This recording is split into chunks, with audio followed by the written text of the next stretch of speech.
여러분, 안녕하십니까. 제가 전번에 우리가 중용 1장을 했는데, 1부만 제가 했고, 제가 오늘 2부를 계속 하겠습니다. 여러분이 가지고 계신 거기 교재를 보시면은, 중용 1장 원문이 다 나와 있습니다. 원문을 잘 읽으시면서, 그걸 보시면서, 또, 여기서 우리 동영상을 보시면은 아마 이해가 잘 되실 것입니다. 지난번에 이어서 제가 이렇게 하는 이유는 이미 이렇게 굿판을 채워놓은 김에 하나 더 하는 게 좋겠다는 생각이 들어서 아마 한 1시간 정도의 분량을 지금 할 계획입니다. 지난번 우리 중용 공부에서 제가 조금 아쉽게 다 언급하지 못한 게 있기 때문에 그걸 잠깐 언급하고 오늘 과제로 좀 넘어갈까 합니다. 지난번 제가 말씀드릴 때 이 유교와 도교의 차이를 잠깐 말씀드렸습니다. 이 도교나 도덕경의 입장은 어디까지나 자연입니다. 어떻게 하면 사람이 자연 속에 들어가서 자연과 같이 자연스럽게 사느냐, 이것이 행복이다. 이 자연을 거슬러 올라갈 때 항상 그게 문제가 생긴다. 그래서 자연과 조화를 하는 것이 큰 목적이었고, 그래서 너무 인위적으로 인간이 무엇을 만들어 가지고 그걸 자꾸 그게 자연을 지배하려고 하는 것이 좋지 않다. 그런 생각이 중국에서 일찍이 일어났습니다. 600년 그리고 600년 BC 600년이니까 공자하고 조금 비슷한 그런 시대가 되는데, 그 당시에 그런 이 유교하고 도교 사이에 이런 경쟁적인 그런 관계가 생겼는데, 이 도교를 우리가 절대로 무시할 수 없는 것이 도교 문화나 도교적인 생각이 중국이나 한국, 동아시아 일반에 큰 역할을 해왔습니다. 그러니까 무위자연, 자연으로 돌아가자. 그리고 자연 속에 인간이 있다. 그러니까 우리 동양화를 본다거나 이렇게 보면 사람이 그렇게 도미넌트하게 인물이 서양의 이 산수화 같은 것은 사람이 굉장히 아주 부각이 됩니다. 그리고 자연은 이게 배경이 되는데, 이 동양화, 이 산수화는 항상 자연이 아주 그게 주제가 되고, 사람은 그 자연 속에 조그만하게 들어가서 멀리서 보면 저게 사람인지 달인지 분간이 안 됩니다. 자연 속의 한 부분입니다. 그래서 인간의 위치나 인간의 모습이 자연 속에 이렇게 같이 있기 때문에 분간하기 어려울 정도로 이렇게 조화가 되어 있는데, 이 서양은 사람이 역시 부각이 됩니다. 그래서 그런 걸 보면 이렇게 동서간의 생각의 차이가 있는데, 이런 것이 다 도교적인 영향을 많이 받아서 자연에 대한 존중, 또 우리가 인간이 너무 이렇게 인위적으로 무엇을 발전시켜 나가는 것이 좋긴 하지만 때로는 자연의 섭리에 어긋난다. 이 점을 도교가 많이 강조했기 때문에 중국에서 이 과학기술 문명이 이제 기술 문명이 이게 나오기는 뭐 서양보다 더 일찍 나왔죠. 이게 뭐 종이라든가 종이를 발명한다거나 화약을 뭐 발명한다거나 나침판이라든가 뭐 이런 게 그 프린팅 뭐 이런 게 다 보면 굉장히 일찍 나왔는데 그럼에도 불구하고 서구의 기술 과학 기술 문명에 그 문명에 떨어졌다. 이제 그렇게 그 이유가 여러 가지 있는데 그 중에 하나가 이 도교적인 사상이 굉장히 의식적으로 지배해 왔기 때문에 너무 인간이 그런 과학적이고 기술적인 것을 이거 자꾸 이렇게 데벨롭 시키는 것에 대한 어떤 제어 장치를 갖다가 도교가 많이 해왔다. 그 사상적으로나 또 문화적으로 볼 때 그런 좀 일리가 있습니다. 그런데 뭐 그건 나중에 우리가 다시 이제 도덕경을 할 때는 우리가 충분히 설명드리고 어쨌든 간에 이 도교가 우리가 자연에서 너무 떠났다. 그 자연에 가까워져야 된다 하는 그런 사상을 주장하기 때문에 인간이 너무 그렇게 인위적으로다가 무슨 윤리도 만들어내고, 무슨 도덕도 만들어내고, 뭐 기술도 만들어내고, 교육도 시키고, 이런 게 다 이게 걸림돌이 된다. 이렇게 생각을 했습니다. 그런데 유교적인 전통은 달라요. 유교 전통은 인간이 상당히 적극적으로 자연과의 관계에서 만들어내야 돼요.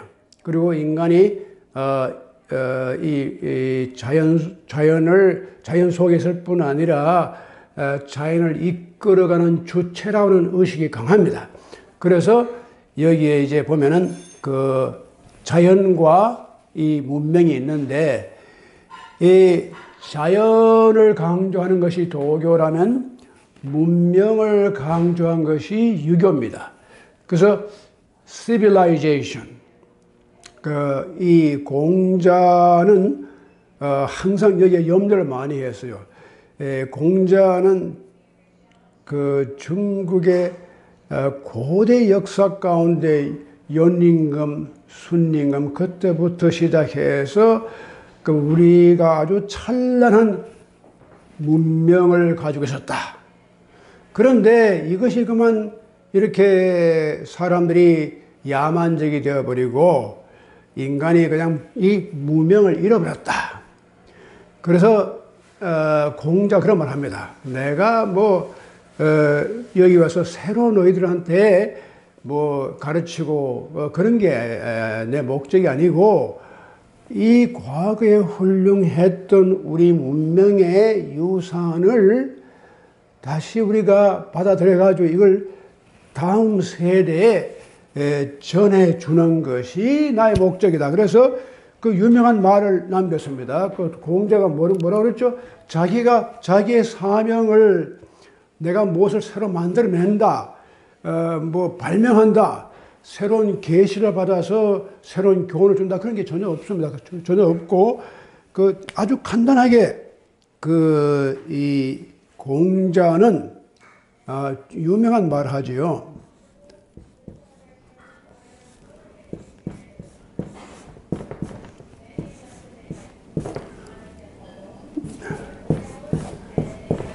수리부작.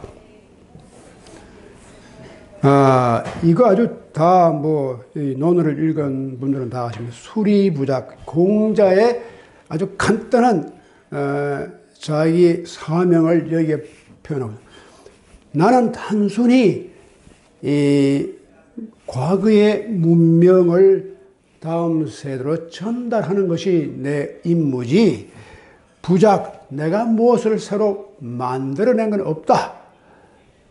이렇게 해서 그 공자가 이 문명을 굉장히 중요하게 생각했습니다.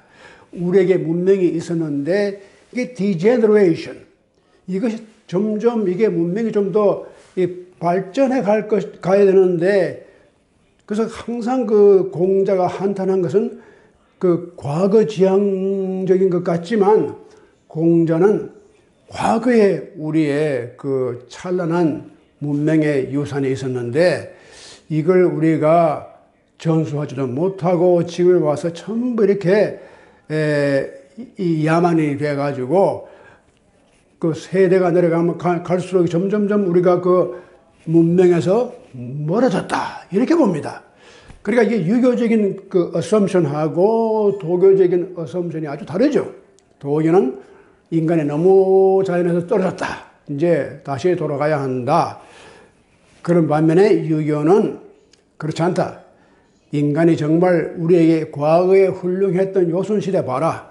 얼마나 잘 살았고 질서가 있고 평화가 있고 사람들이 예의를 지킬 줄 알고 이런 문명이 있었는데 우리가 이걸 다 잃어버렸다. 그러니까 그 civility, 하나의 시민 정신을 잃어버린 거예요. 그래서 지금 나라와 나라가 싸우고 가족과 가족이 싸우고 인간 사이에 이렇게 모든 문제가 생겼다. 그래서 문명 가운데 하나가 도덕과 윤리입니다. 그러니까 인간이 기술만 가지고 문명이 이루어지는 게 아니라 유교는 인간의 문명을 그 척도를 갖다가 어디에 두었냐면 단순한 기술 문명으로서 뭐 좋은 기가 나왔느냐, 얼마만큼 뭐 이렇게 편리한 기가 나오느냐, 그게 문제가 아니라 사람이 사람답게 살 수 있는 사회를 우리가 건설했느냐, 이것이 그 문명의 척도고 문화의 척도입니다. 그래서 이런 척도를 볼 때에 공자가 한탄하는 것입니다. 우리가 정말 이걸 잃어버렸다. 그래서 다시금 공자가 가르친 것이 우리가 어떻게 해서 인간이 인간답게 살 수 있는가 하는 것을 다시금 과거로 돌아가서 다시 우리가 그걸 발굴해 가지고 우리가 그 뜻을 깊이 이해하는 것, 이게 중요하다. 그런데 그렇게 하면서 공자는 은연중에 자기도 모르는 사이에 새로운 것을 만들어내요. 그러니까 아주 겸손하게 수리부작이라고 말했지만 실제로는 공자가 과거를 이렇게 전수하는 그 과정에서 이미 좀 더 창의적인 새로운 해석을 해서 오늘날에 우리가 그 공자학단, 공자의 모습이 나타납니다. 그래서 우리가 역시 유교가 물론 공자 이전에도 그런 전통이 있었지만 특히 공자에 와서 이것이 아주 아마 가장 뚜렷하게 유학의 움직임이 공자에 와서 이것이 그 가장 심오하고 또 가장 튼튼한 기반을 놓게 되고 새로운 출발점을 마련합니다. 바로 그런 점에서 볼 때 공자의 그 문명에 대한 사랑이 아주 깊습니다. 그래서 옛날부터 그런 중국 사람들은 굉장히 자기들의 자부심이 강합니다. 그 자부심 간 하나가 자기들은 문명을 가졌다. 근데 저기 북쪽에 오랑캐나 동쪽에 오랑캐가 저 남방 뭐 서방은 다 오랑캐입니다. 이 한국 같은 나라 다 이게 동이족 아닙니까? 동쪽 오랑캐입니다. 그러니까 그런 사고가 한 2000년을 넘어 계속해 왔거든요. 그러니까 우리 중국의 그 문화가 문명이 중국의 이 세계에서 그 몇 가지 그 문명의 발상지가 중국입니다. 여기에 뭐 이집트라든가 인더스 밸리 시빌리제이션, 뭐 이 사우스 아메리카의 뭐 마야 문명, 뭐 이게 또 그 에스텍 문명이라든가 뭐 여러 개 있지만 지중해도 있고 다 있는데 이 중국 사람들의 그 자신감이 우리 그 문화의 발상지가 여기인데 그 문화가 중국의 황화 유역을 통해 가지고 이렇게 그 문명이 이루어졌는데 그 문명에서 이제까지 한 번도 그 문명을 벗어난 적이 없고 그 문명이 계속 지속적으로 우리가 그걸 이어받아가서 이제 다음에도 물려주고 이런 전통이 있다는 거예요. 다른 다른 문명권에서는 이미 다 사라졌어요. 지금까지 계속되는 문명이 없습니다. 단 오로지 중국 문화만이 아직도 끊이지 않고 계속 지속되고 있다. 이것은 이제 중국 사람들이 굉장히 자기들은 굉장히 아주 프라우드하게 생각하고 있는데, 그래서 이제 자, 여기서 중요한 것이 뭐냐면 수의 역할입니다. 어제 지난번에 제가 강의 드릴 때 그 내용 가운데 수신이란 말 들었는데, 그래서 수신에서 그렇게 교육이 뭐냐면 수신입니다. 도를 닦는 것이 바로 교육이다. 그래서 그걸 강조합니다. 중용사상에서 천명지위 성이고, 또 솔성지위 또 수도지위 교, 이렇게 나오는데 이 교가 굉장히 중요합니다. 가르치고 배움이, 유교는 한마디로 말하면 배움입니다. 가르치고 배우고 하는 이것이 그 학이라고 하는 것. 이 학의 전통을 아주 강조하는 것이 유교 전통인데, 그렇게 보면은 이제 이 학의 전통, 이 가르치는 그 전통이 어떻게 해서 이루어지느냐? 바로 수입니다. 근데 이 개념을 저는 어제도 가만히 생각하니까 이것이 다른 데 없어요. 불교에도 없고, 또 도교는 물론 없고, 도교는 이게 수한다는 인간이 그렇게 의식적으로 수를 하면 안 돼요. 오히려 자연이 그냥 자연과 같이 흘러가 버려야지, 공연히 인간이 따로 뭘 한다 그러면 그 틀린 거란 말이죠. 그리고 다른 종교는 이렇게 이렇게 하나님이라든가 어떤 초월적인 존재에서 어떤 걸 배우는, 그런데 유교는 굉장히 내면적으로 임면한, 우리 안에서 수를 함으로써 새로운 게 나옵니다. 이게 교육이다. 근데 이 수라는 개념이 참 기가 막힌 개념이에요. 이게 단순히 트레이닝, 이렇게 훈련 받는 것, 혹은 디스플린, 이런 게 아닙니다. 이 수가 단순히 지적으로 배우는 거라든가, 도덕적으로다가 우리가 어떤 계명을 열심히 지킨다거나, 또 무슨 어떤 기술을 갖다가 습득한다거나, 이 수는 그런 게 아닙니다. 그걸 다 포함하는 일종의 홀리스틱, 인간의 전체적인 인간 존재가 그게 다 참여해서 이루어지는 배움의 과정이 수입니다.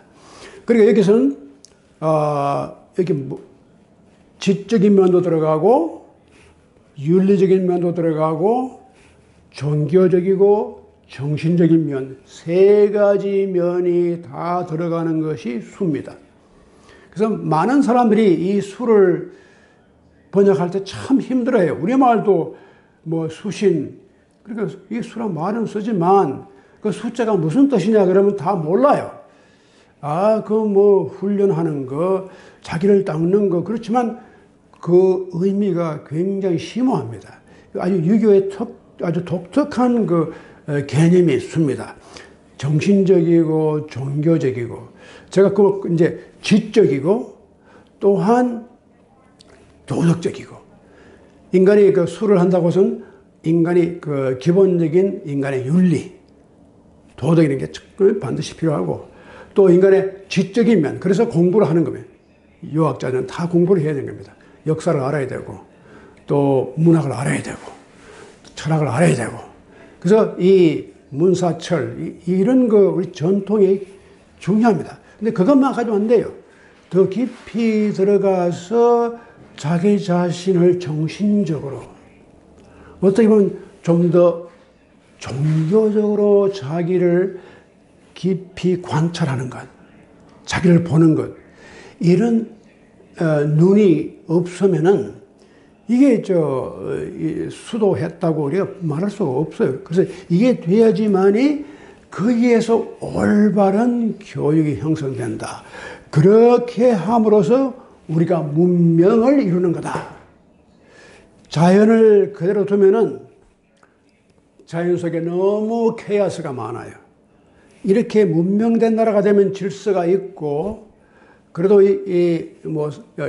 사회 상하가 있고, 또 여기에 어떤 예의가 있고, 또 사람이 어떻게 살아가는지, 이게 다 되는 거예요. 그래서 이런 질서가 잡힌 사회가 문명된 사회다. 근데 이것이 근본적으로 이것을 주는 힘이 수입니다. 여러분, 이제까지 많은 유학자들이 이렇게 해석을 제가 읽어봤는데, 아무도 수를 이렇게 보질 않아요. 저 혼자 이렇게 보는 것 같은데, 그 사람들이 조금 아직도 눈이 멀어가지고, 이 수를 자꾸 이렇게 도덕적으로 보는 건 참 아주 잘못된 생각이에요. 이게 수는 단순한 도덕적으로, 네가 성인군자도 절대로 도덕적인 인간이 아닙니다. 물론 도덕적인 게지만, 이 도덕적인 것만 가지고 성인군자가 되는 건 절대로 아니고, 전번에 말씀드렸지만, 이 세 가지 눈을 가져야지, 이 수를 하게 되면 이 세 가지 눈을 다 가지게 돼요.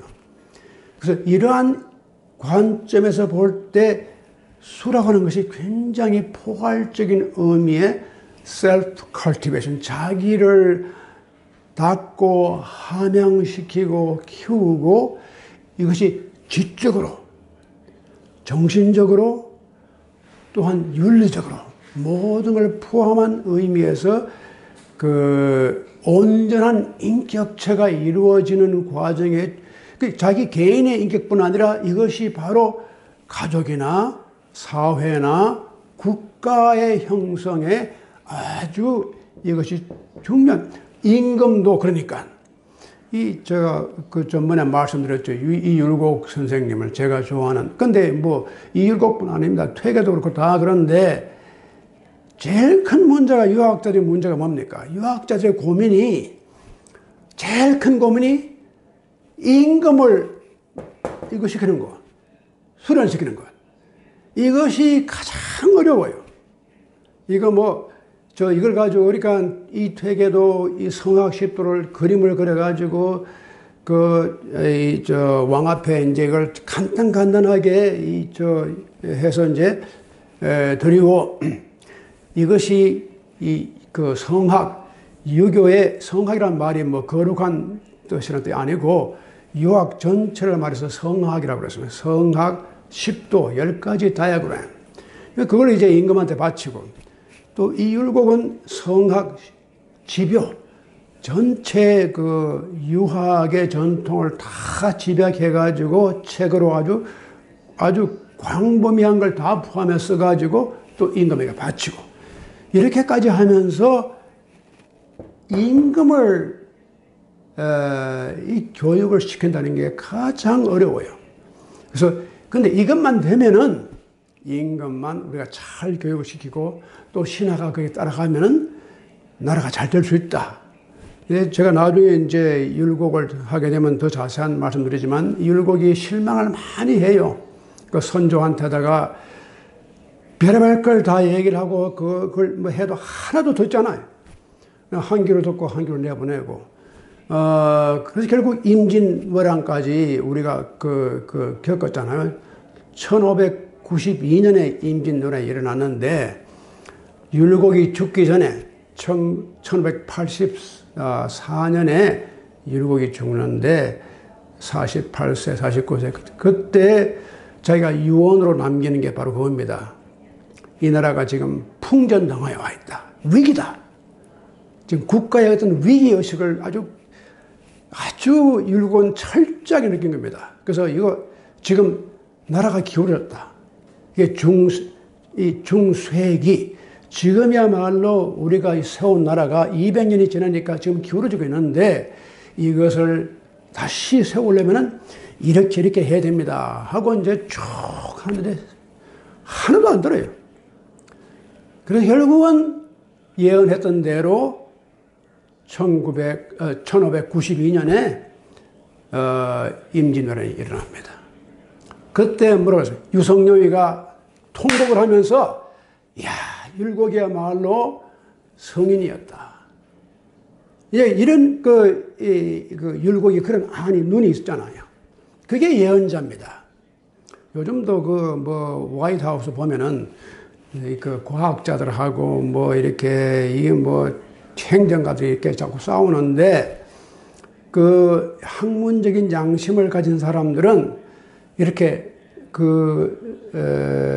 도덕적인 어떤 오블리게이션이 있습니다. 내가 이 사실들을 보았고 이렇게 되면 앞으로 어떻게 될 것이다 하는 것이 나와요. 이런 것을 미리 얘기해 주는 것이 예언자입니다. 근데 그 예언자의 사상이 구약이나 히브리 경전에 나온 프로페트, 아이사야, 아모스, 제레미야 많습니다. 그런 사람들이 다 현실을 잘 분석하면서 앞으로 어떤 일이 생길 것이다. 요즘 와서 보면 그런 제가 느낌을 들어요. 이렇게 메디컬 커뮤니티라든가 사이언티픽 커뮤니티가 이렇게 어떤 현실을 분석하고 그 현실에 입각해서 앞으로 어떤 것이 올 것이다 하는 그런 예측을 합니다. 이게 임금기에 이게 좋은 말이 될지 실험 말이 될지 모르지만 이것이 외치는 것이 그 예언자의 의무입니다.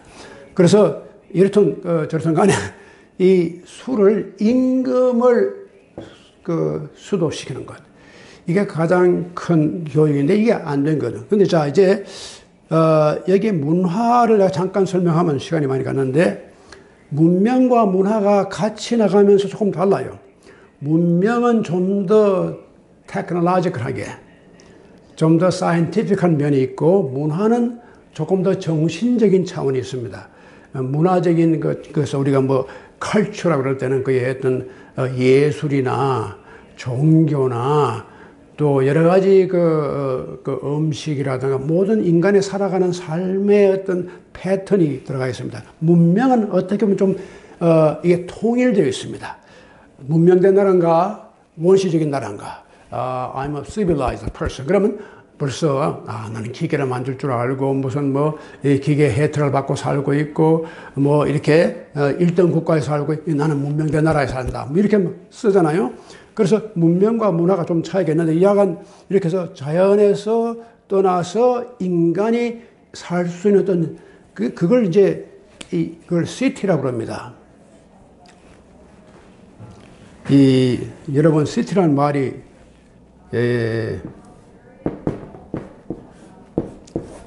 이 시티란 말이 무슨 말이냐면 도시란 말이죠. 도시를 건설했을 때 비로소 문명이라고 말할 수 있어요. 사람이 저 밀림지대 원시림에 들어가 살면 그게 문명이 아닙니다. 근데 그런 자연에서 떨어져 나와가지고 인간이 어떤 인간적인 환경을 창조하는 것이 시티입니다. 이 시빌리제이션이 바로 여기 시티라는 말에서 나왔어요. 시빌리타테스, 이게 라틴 말에 이 도시라는 말입니다. 그래서 시빌 소사이어티니 시빌리제이션이 이 말이 다 그럽니다. 그러니까 인간적인 힘으로다가 어떤 사회를 만드는 겁니다. 그래서 도시에 이제 길도 내고 여기에 이렇게 도시 계획을 세우고 이렇게 해서 계획적인 인간의 어떤 설계도를 가지고 세우는 그런 도시가 이게 시티. 거기서 문명이 출발합니다. 제가 이런 또 말씀드리면 한이 없으니까 그만두고 자 요즘 하고 이제 지난번에 말씀드린 이 군자가 가지는 눈을 우리가 전번에 말씀드렸잖아요. 이제 이 수를 해서 어떤 안목이 생기는데 다른 사람들에게 보이지 않던 것을 내가 봤다든지 이제까지 내가 보이지 않던 것을 내가 봤다든지 그게 나오죠. 불도 내가 보이지 않고 볼 수 없던 것을 바로 거기에 더 관심을 가지고 봐야 된다.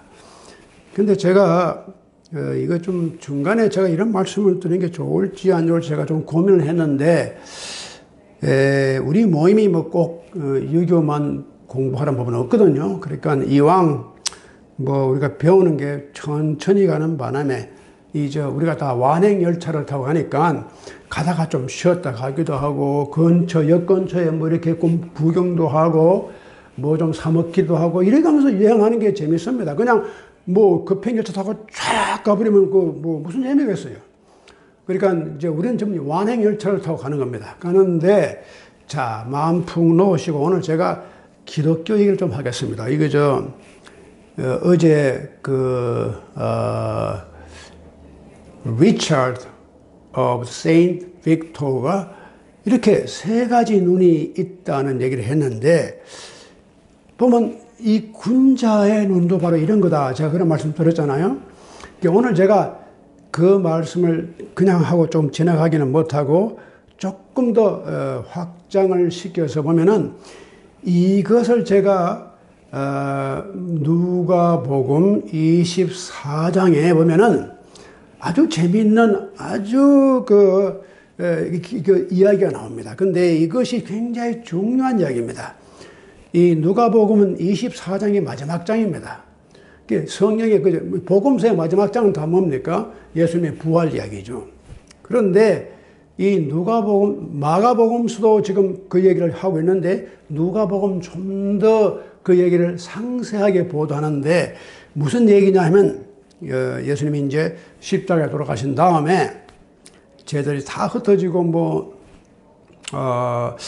부활을 했는지 안 했는지 잘 모르겠고 또 그래서 어떤 제자들 가운데는 이제 우리가 이제 별 볼 일 없고 예루살렘에 있어 봐야 우리 뭘 하겠느냐. 선생님 저렇게 돌아가시고 이제 우리가 유대 나라가 이제 독립이 될 것 같이 이렇게 하다가 그것도 안 될 거고, 그런데 이제는 할 게 없으니까 고향으로 가서 농사를 짓든지 이렇게 어촌에 가서 이렇게 고기를 잡아 먹든지 이렇게 해야 될 거 아니냐. 그리고 이제 두 제자들이 이게 꼭 그 가까운 12제자 가운데 제자는 아닐지도 모르지만 또 제자가 많았으니까 이제 내려가면 즉 예루살렘에서 내려가는데, 예루살렘에서 이제 엠마오라는 촌, 그걸로 이제 지금 걸어가고 있었어요. 걸어가고 있는데 굉장히 실망한 이제 얘기를 주고받으면서 이제 어떻게 예수가 십자가에 그렇게 허망하게 돌아가셨느냐. 그런데 이상하게 어떤 한 사람이 나그네가 나타났어요. 나가지고 근데 이렇게 같이 이야기를 주고받고 하는데 이 사람이 묻습니다. 당신네들 지금 무슨 이야기를 하고 있어? 그러니까 참 답답합니다. 당신이 예루살렘에 있었다면 그거 모르면 요즘 세상이 다 아는 일을 어떻게 당신이 지금 모르겠습니까? 다 어제 그저께 일어난 거 모릅니까? 예수가 이렇게 잡혀가지고 재판을 당하고 십자가에 못 박히고 죽고 이렇게 해서 지금 사흘째 부활을 했다고 하는데 우리는 아직까지 부활한 거 보지도 못했고, 어떤 여인들이 가서 보니까 이게 좀 그 툼이 empty tomb, 그 무덤이 비어 있더라 이런 얘기 하는데, 지금 이로써 가지고 우리가 실망이 되어서 이렇게 갑니다 하고 얘기를 하는데, 그 나그네가 같이 이제 걸어가면서 얘기를 주거니 받거니 하면서 그 나그네가 자기가 누군지를 좀 알려줘야 되겠다는 생각이 들었던지 자기에 관한 이야기를 많이 합니다. 모세로부터 시작해가지고 다윗 예언자 쭉 해서 이렇게 해서 결국 이런 사람이 나가지고 이런 사람이 이렇게 죽을 것이라는, 이거 다 너희들 이미 보고 듣고 다 너희들이 배운 거 아니냐. 그래 신기할 게 있느냐. 결국 이 사람은 앞으로 영광의 몸으로다가 부활할 거다. 이런 거 내가 다 들었지 않느냐. 그래도 그 사람들이 이 두 사람이 무슨 말인지도 모르겠고 이 사람이 왜 이런 말을 하는지도 모르겠고 근데 그냥 갔어요. 가서 해가 저무는데 그 엠마오 이제 날씨가 저으니까 주막집에 들어가서 같이 이제 저녁을 하는데 그 저녁 식사를 같이 나누면서 이분이 떡을 들고 축사를 하면서 그 떡을 떼서 나누어 줍니다. 그런데 바로 그 순간에 놀라운 일이 났어요. 그 두 제자가 예수님이야. 바로 이분이. 우리가 하루 종일 같이 걸어왔던 분이 바로 예수야. 깜짝 놀란 겁니다. 그때 그 성경에 보면은 처음 볼 때는 눈이 가리워서 예수인 줄 몰랐더라. 근데 이때 눈이 뜨이고 이렇게 바로 보니까 그분이 예수야. 그래서 그분을 그때 recognize 예수의 그 모습을 recognize 한 겁니다. 근데 그 순간에 그만 예수는 딱 사라지고 없어요.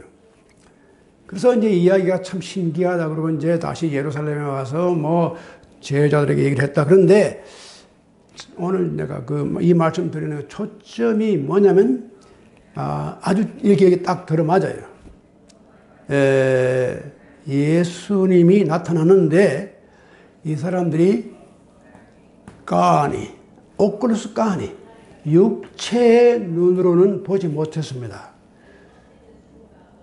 자기 옆에 같이 가까이 걸어가면서도 그 사람이 자기 육체의 눈이 아직도 가려가지고 보기는 보아도 보지를 못하니까 못 알아봤어요. 그러니까 예수님이 또 자기에 관한 이야기를 쭉 합니다.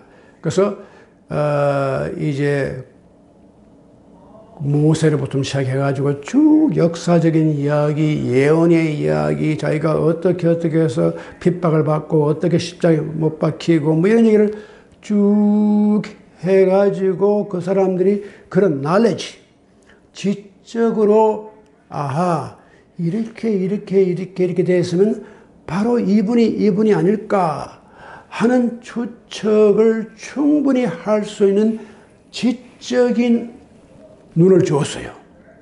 그게 바로 오클루스 라티오니스. 이성과 지식과 또 합리, 이 모든 것이 인간이 결국은 지적인 활동이죠. 그래서 심지어는 모세부터 시작해서 쭉 예언의 이야기까지 해줬는데 그래도 그 지적인 눈으로 그게 안 보여요.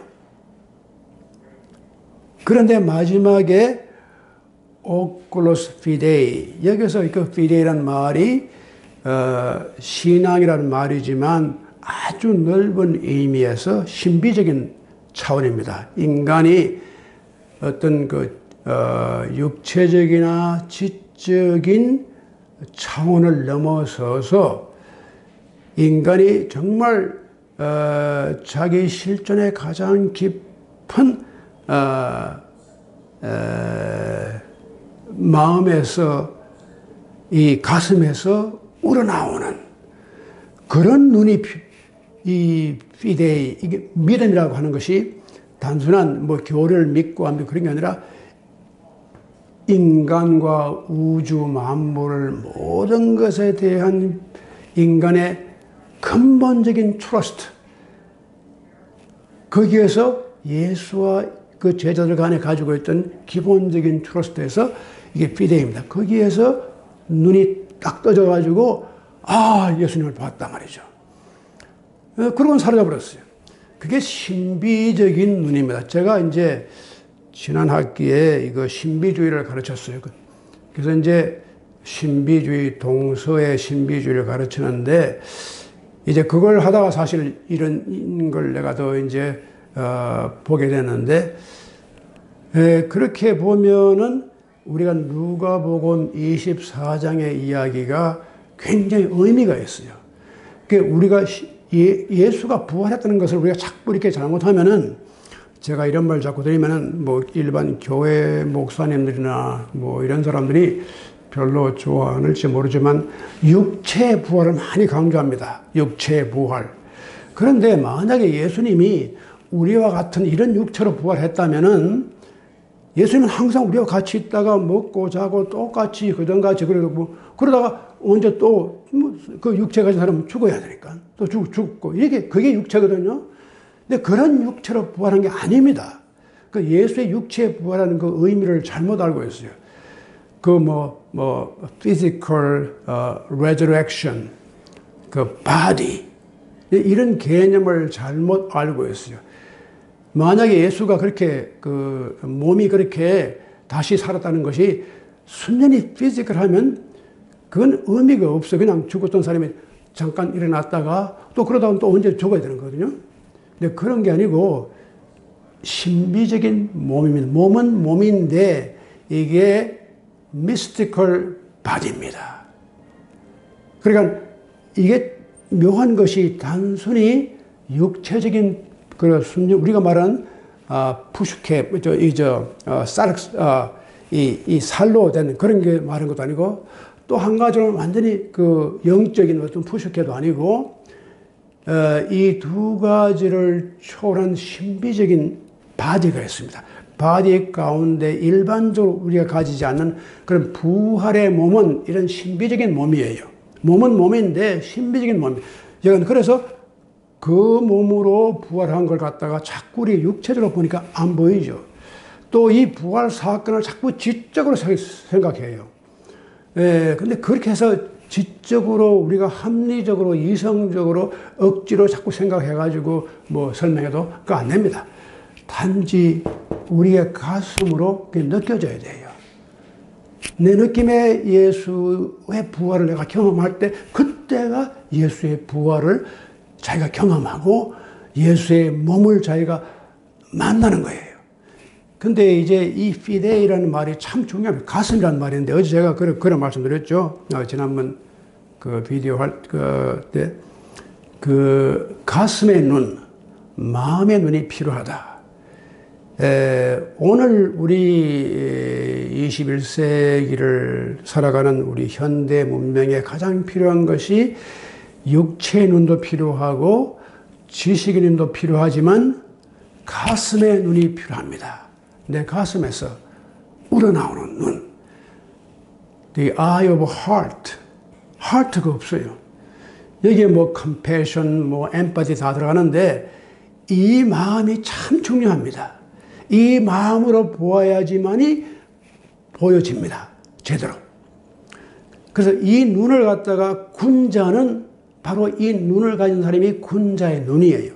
그래서 이걸 유교적으로 보면은 이것이 바로 군자가 가지는 눈입니다.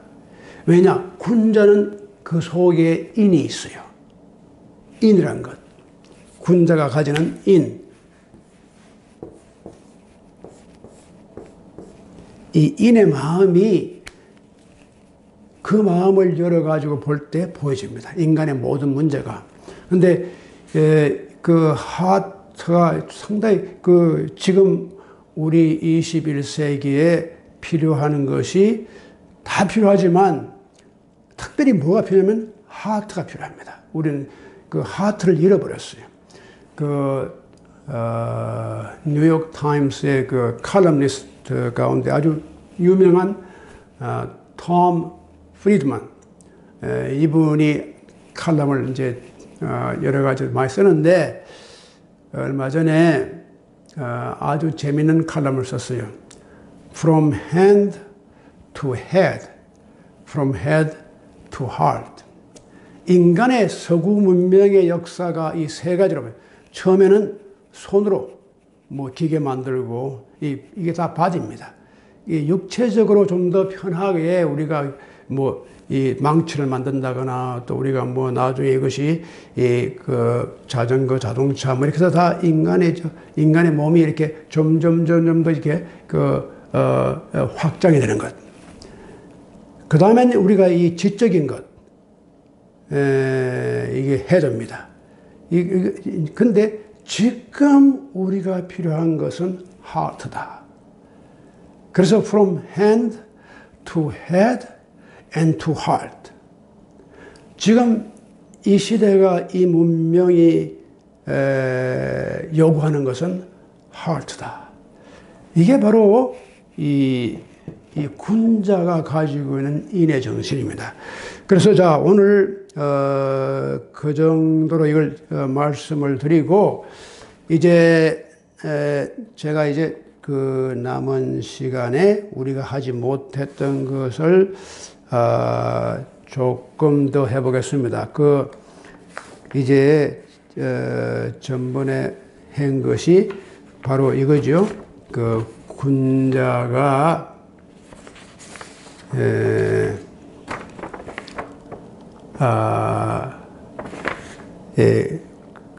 고로 군자는 개신호 기소불도, 우리가 보이지 않는 것에 더 관심을 가지고 그게 더 그 중요한 그 심각성을 느끼고 있다. 그걸 보고 있다. 그게 바로 이제 이 오클루스 피데의 얘기를 했습니다. 그런데 그 다음 글에 또 뭐가 나오느냐 하면은, 그래서 여러분 이제 보시면 알겠죠. 공구호 기소불문, 막견호은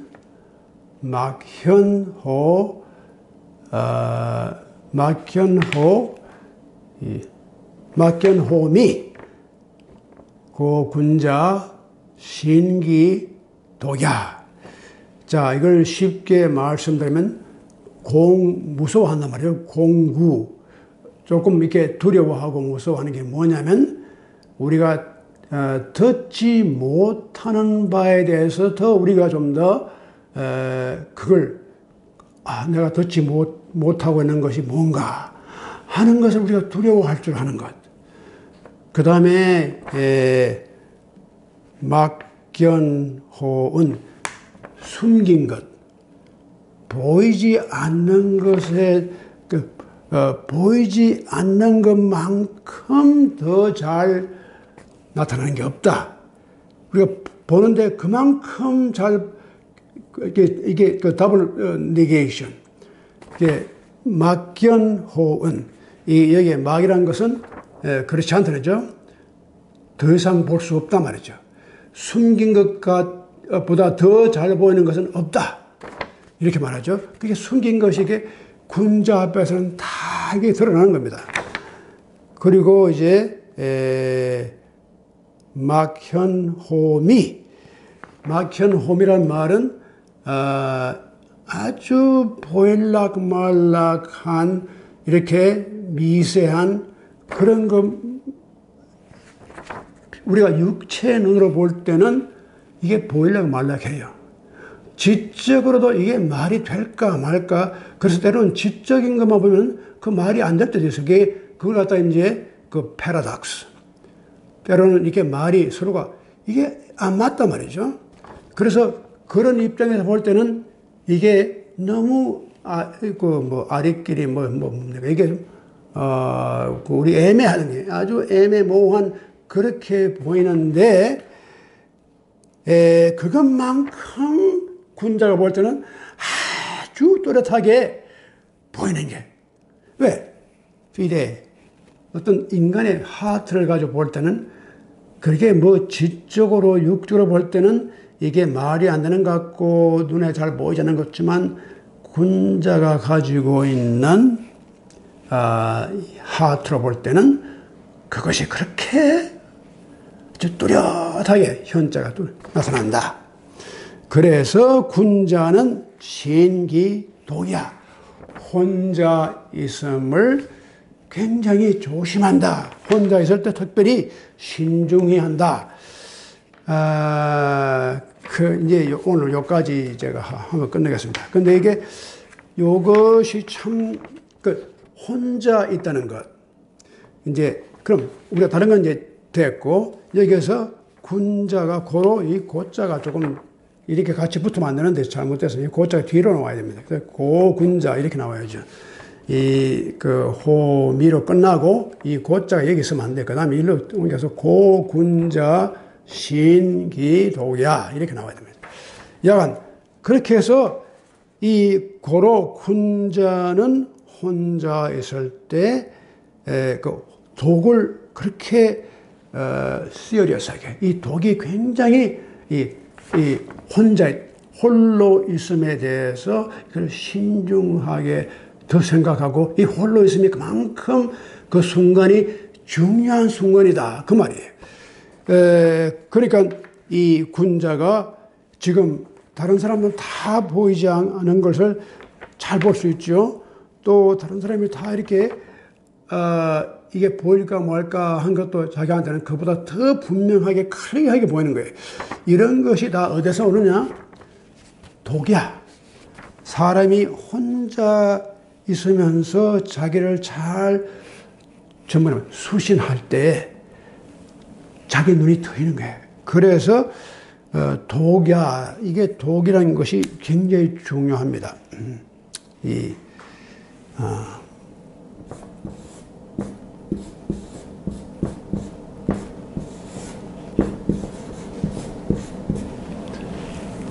독이라 말은 뭐 다 아시는 게 홀로, 혼자, 독불장군, 아주 독이다. 근데 이 독에 대한 이해를 우리가 좀 더 깊이 해야 돼요. 요즘 보니까 이 독을 뭐 집콕, 방콕 이게 독이라고 집에 꼭 박혀있는 게 집콕, 방에 꼭 박혀있는 게 방콕. 난 처음에 방콕이라고 해서 저기 어디 타일랜드 어디 방콕인 줄 알았더니 방콕에 있다 그러게. 자기 집에 방에 꼭 처박혀 있다. 이게 독입니다. 근데 어떻게 보면 이게 독도 되는데 이게 이제 이 독이란 게 굉장히 중요합니다. 요즘 이 코로나 뭐 이런 그 바이러스 때문에 우리가 다 집에 뭐 집콕, 방콕, 우리가 독을 이게 실제로 우리가 아마 우리가 나서 처음으로 이렇게 그 독을 경험해 본 적이 없어요. 요즘 와서 이렇게 독을 경험하지 않습니까? 누구 친구를 만나 뭐 점심을 먹어 간다든지 뭐 우리 동양정신문화연구회가 같이 모여가지고 이렇게 뭐 김밥을 나눠 먹고 이것도 못하고 다 각자가 자기 집에서 나오지만 독이란 말이에요. 그런데 이 율곡이 또 이런 말을 합니다. 제가 그랬죠. 제가 그 이 율곡의 자경문을 읽으면서 어디 갔나? 이게 자경문 이 율곡이 여기 있구만. 이 율곡이 여기에 자경문 제가 저번에 말씀드린 자경문이라는 그 자기를 스스로 타이르는 그 글 가운데서 여러 가지가 뭐 자기를 타이르는 교훈이 있는데 그 중에 하나가 뭐냐면은 이거 보면서 이 독에 대한 얘기를 합니다. 자기도 이 독이라는 게 굉장히 중요하다고 생각을 하고 하는데 여기 이런 말이에요. 만악이 만 가지 악이라고 하는 것이 개종 불건독생이라. 제가 한번 써서 드리죠. 이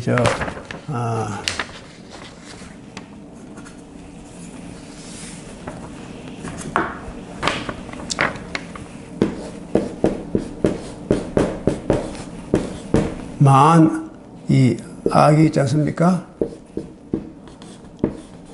만악이 다 모두가 다 어디서 오느냐?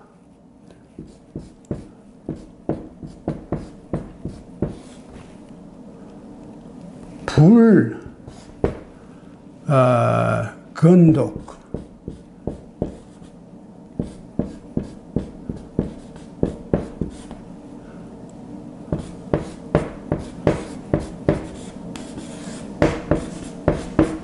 자, 이 만 가지 악이 모두가 다 이 계자는 모두가 다 종, 나온다. 는 뜻이죠. 불, 건독을 하지 않기 때문에 만하게 거기서 나온다. 이 건독이 바로 신독입니다. 그래서 이 건독하고 신독이 같은 말입니다. 신독이라고 이렇게 부를 수도 있고, 근데 이걸 참 재밌는 게 제가 읽어보니까 율곡이 스스로 거기다가 줄을 달았어요. 이 건독이라는 말을 자기는 이걸 좋아해서 이걸 쓰는데, 이 말은 자사가 말한 신독과 같은 거다. 이게 중용에 나오는 말이거든요. 그 자사가 누구냐? 자사가 공자의 손자 아닙니까? 그리고 이제 자사가 바로 중용을 썼다. 그렇게들 이제 일방적으로 지금 뭐 정설이 되어 가는데 그게 이제 자사가 중용을 썼는데, 그러니까 율곡도 자사가 중용을 썼다고 이제 생각해요. 그래서 자사가 말한 신독이 지금 내가 말하는 건독이다. 근데 이제 건자를 왜 썼을까? 이 건자는 우리가 건면한다든지 무슨 이게 좀 더 능동적인 의미가 있습니다. 우리가 실제로 우리 액션으로다가 이 독이라는 것이 가만히 앉아가 아무것도 안 하고 집에 꼭 처박혀 가지고 이게 독이 아닙니다. 이 독은 굉장히 다이나믹해요. 내가 이 독을 실제로 실천하고 그것을 내가 프랙티스하는 것, 이게 건독인데, 이 건독을 하지 않음으로써 모든 만악이 모두가 거기서 나온다. 이걸 읽어보니까 기가 막히게 지금 우리가 참 배워야 할 그런 말이 율곡의 자격문 속에 이 중용을 이제 인용하면서 자사를 인용하면서 이게 바로 신독이다.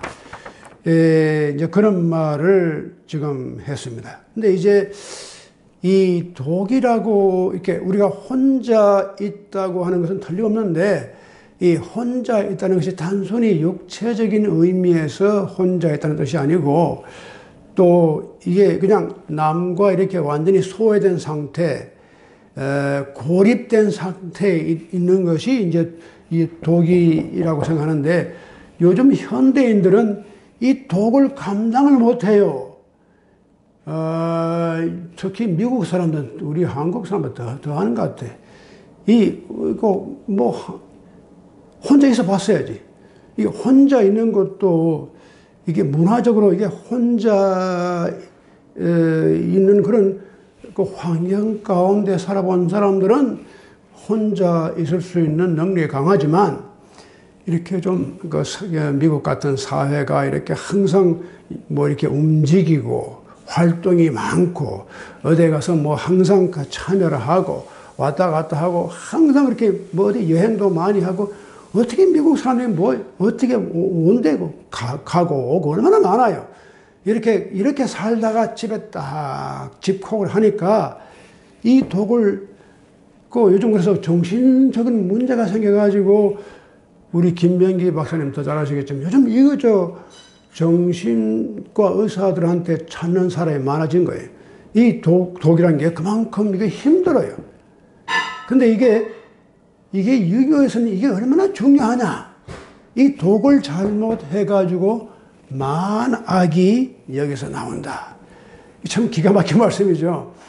그런데 여기에서 우리가 독이라고 하는 그 생각이랄까 개념을 이거 좀 깊이 이해를 하면, 이 독이라고 하는 것이 자기가 혼자 있다고 하는 그런 뜻이 아니라 자기의 존재가 모든 자연과 만물과 이웃과 같이 통하고 거기에서 자기 가슴이 같이 나누어지는 그런 독입니다. 인간이 자기 혼자 외롭게 딱 고립적으로 이게 독이 아닙니다. 그러니까 독을 그렇게 생각할 때 만악이란 것이 다 이 건독을 못하는 데서 나온다. 그 말이 맞아요. 인간이 내가 이렇게 혼자 여기서 고립되어 있는 것 같지만 내가 생각하는 것, 또 내가 내 가슴으로 느끼는 것, 내가 가장 이렇게 무엇을 아끼고 또 누구를 깊이 생각해주고 내가 거기에 관심을 가져주고 이것이 다 나한테 지금 있는 겁니다. 그러니까 내가 혼자 있지만 혼자 있지 않는 겁니다. 혼자 있으나 혼자지 않습니다. 이것이 종교적으로 볼 때는 우리 기독교인들은 또 올 때 뭐 예수가 나와 함께 하신다, 뭐 하나님이 나와 함께 하신다. 이제 그런 말 다 거기서 나옵니다. 이 독이라고 하는 것이 인간을 고립된 존재로 생각할 때 문제가 생깁니다. 반대로 인간과 자연과 사회와 우주를 같이 우리가 임브레이스하는 그런 도구를 가질 때 내가 오히려 쉐어하는 겁니다. 내가 내 이웃과 내가 쉐어하고 내 생각과 내 감정과 내가 가지는 내 가슴을 통해서 내가 내 누구의 마음을 나도 알아주고 같이 이해를 할 수 있고 동정할 수 있고 또 인간뿐 아니라 자연계, 이 우주, 내가 우주 속에 같이 있다는 것. 그게 신비적인 생각입니다. 이게 독이라는 것은 어떻게 보면 이게 그 mystical awareness입니다. 인간이 가지고 있는 아주 신비적인 차원에서 독이 가능합니다. 그러니까 우리가 정말 독방에서 기도한다고 할 때도 그든 뭐 혼자 이렇게 뭐 들어가서 이렇게 자기가 고립되어서 기도하는 그런 것이 아니라 그 순간이 오히려 역설적으로 자기가 누구와 가장 깊이 만날 수 있는 순간입니다. 절대자와 자기가 깊이 정말 혼자서 데이트를 하는 것. 내가 신과 데이트를 하고 내가 인간과 데이트를 하고 자연과의 데이트를 하는 그런 경지가 신비적인 경지입니다. 그래서 그런 경지에 우리가 들어가지 않는 집콕이나 방콕 그건 올바른 의미의 독이 아니다.